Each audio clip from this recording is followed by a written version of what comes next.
Hi there everyone, and a big welcome back to the channel. I'm Yasmin from Yasmin's Hiking Mission, and today I'm here doing my very first question and answer video. So a very big thank you to everyone who has posted in a question for me to answer on today's video. But before we get started, I also wanted to say a big thank you to all of my subscribers and viewers. The channel's grown quite a bit over the last couple of years. I think my editing skills have improved as time has gone on. Either way, I really enjoy sharing all of my content with you, and I certainly enjoy getting out there and going on my hiking missions. And a big thank you to anyone that's new to the channel. If you don't know yet, then my channel is my own personal sort of hiking missions. I am trying to slowly get my way through the 214 Wainwright list, which is sort of by Alfred Wainwright, a list of sort of fells and mountains over in the Lake District National Park. But I love getting out and exploring, so whether it's local wonders, historical sites, wild camping or mountains, I try to just fit in as much as I can do. Okay, so let's dive straight into the first question. So my first question is from Hiking Outdoor Family, and their question is, did you grow up spending lots of time outside and hiking, or is it something that you discovered as an adult? So some of you might know already, but I actually grew up in London. I lived there for over 27 years before making my move up to the north of England. But absolutely, when I was growing up, I used to spend as much time as possible on weekends visiting woodland areas, sites that the National Trust hold, museums and gardens, you name it. I've probably visited everywhere there is to visit in not just London, but the area of Kent as well.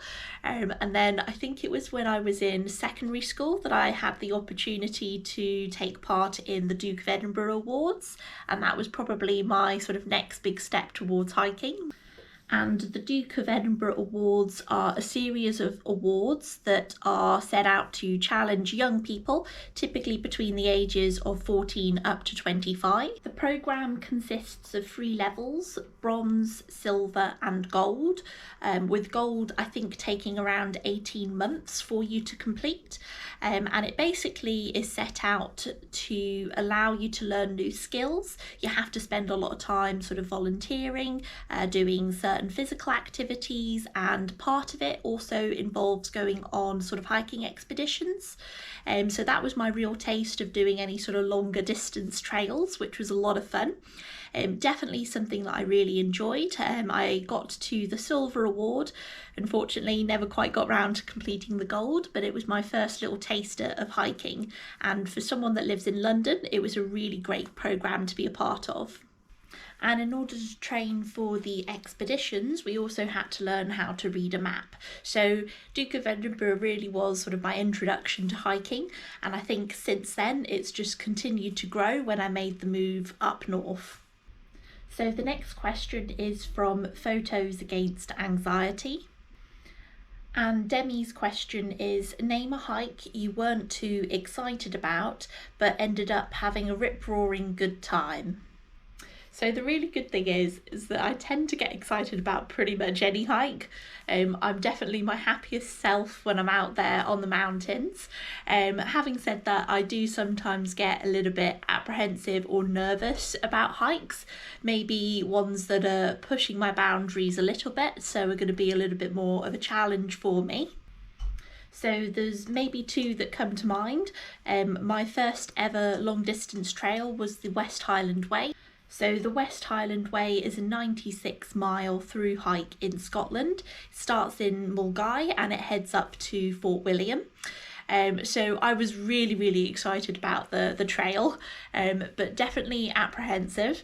It would have been my longest trail to date, and I think doing any sort of distance like that, you can't help but feel a little bit nervous. I was also going to be walking it solo, so I had built up sort of this amount of nervous excitement energy before the trail began.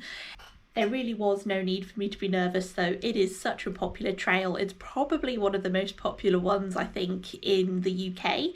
There are thousands of people that walk it every single year, and honestly you can't even walk sort of 100 meters without bumping into someone else that's sort of doing the same trail. So even though I walked it solo, I was never really alone. I met some amazing characters on that trail. At different points our path sort of kept crisscrossing, so that was really nice.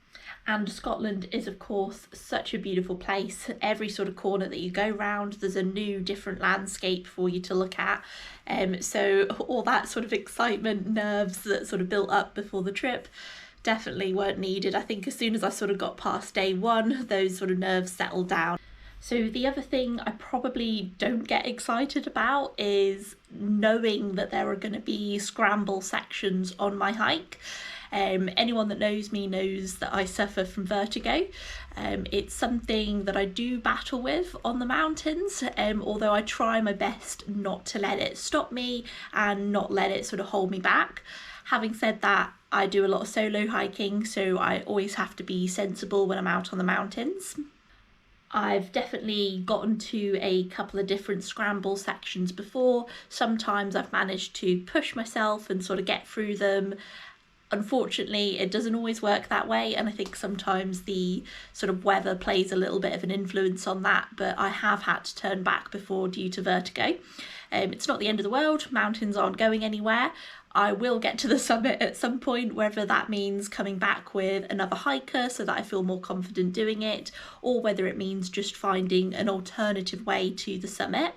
Although I'm never excited before doing a scramble, if I have done a scramble or if I've gotten through a little bit of vertigo because there's a path that feels like it's close to the edge, or there's really strong winds that make me feel unsteady, then it always is a really good moment when I sort of look back and reflect on it. So my next question is from Pinned on Places. And Alyssa's question is, have you got any future plans for hikes around Europe or beyond? And name 3 things that make you happy. So I'm going to start with the second part of that question, which is 3 things that make me happy. Really easy to answer that. Number 1 is hiking. Number 2, my yellow hat makes me really, really happy. And number 3, give me a bench with a view and I will happily sit there all day long. So back to the first part of the question, which was, do I have any plans to travel and hike in Europe or abroad? I would absolutely love to do more hiking abroad. I guess it's just building up the confidence of maybe not just going abroad by myself, but maybe doing hiking by myself in a country that I'm less familiar with. I have done a little bit of hiking when I've gone abroad just on holiday, but it's always been with other people or part of a little tour group. So in Morocco, I got the chance to go up into the Atlas Mountains. We'd done a really good waterfall trail, which was a lot of fun. I would love to do more though. My big sort of dream or on the bucket list is to do some hiking in Iceland. I just need to build up the confidence, I think, to sort of get over there and start doing some exploring. So I'm not sure when it's going to happen, but at some point I would absolutely love to do some hiking abroad, and Iceland probably is my big one that's on the list. So the next question is from Open Minded Wanderer. And Cara's question is, what is your favourite snack to take hiking with you? And knowing your rule about benches, have you found the perfect bench with the perfect view? So anyone who watches my videos regularly will know that I've got a rule about benches. That is, if you see a bench, you've always got to appreciate the view from the bench. They don't put them anywhere. I guarantee you there's going to be a nice view. So taking that on board, there have been a lot of really good bench spots along my sort of travels. I think probably my favourite one is actually on the Isle of Skye, and it has an amazing view of the mountains to come, so it's sort of facing towards the sort of Cullen mountain range. So I've just come around the corner and look, oh my goodness, someone's put a bench here.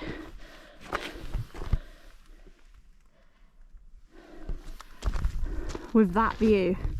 I mean, what more could you ask for, really? So there was something about being sat at that bench sort of looking at the trail to come that I think just made me really happy. So I mean, it was a stunning view as well, but I think it was just also thinking about the sort of rest of the trail that I've got to walk still.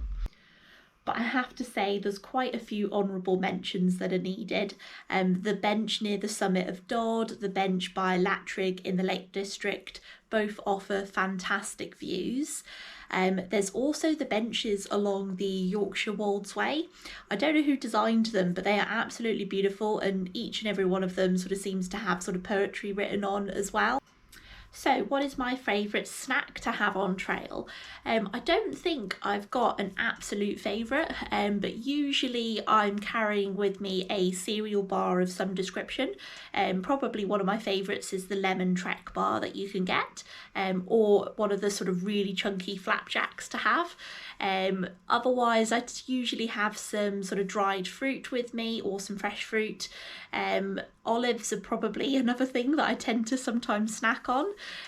Definitely been known to snack on a sweet or two when I'm out on the trail. So that brings us to the end of part 1 of my first Q&A session. Thank you so much to everyone who submitted a question for me. If you haven't yet, then please do check out all of the channels that I've mentioned in the video today. A big thank you to Outdoor Hiking Family, Pinned on Places, Open Minded Wanderer, and Photos Against Anxiety. If I haven't got to your question yet, then no need to worry. There's going to be a couple of these videos released over the sort of coming months. Thank you all for joining me today, and I'll see you on another hiking mission soon. Bye for now.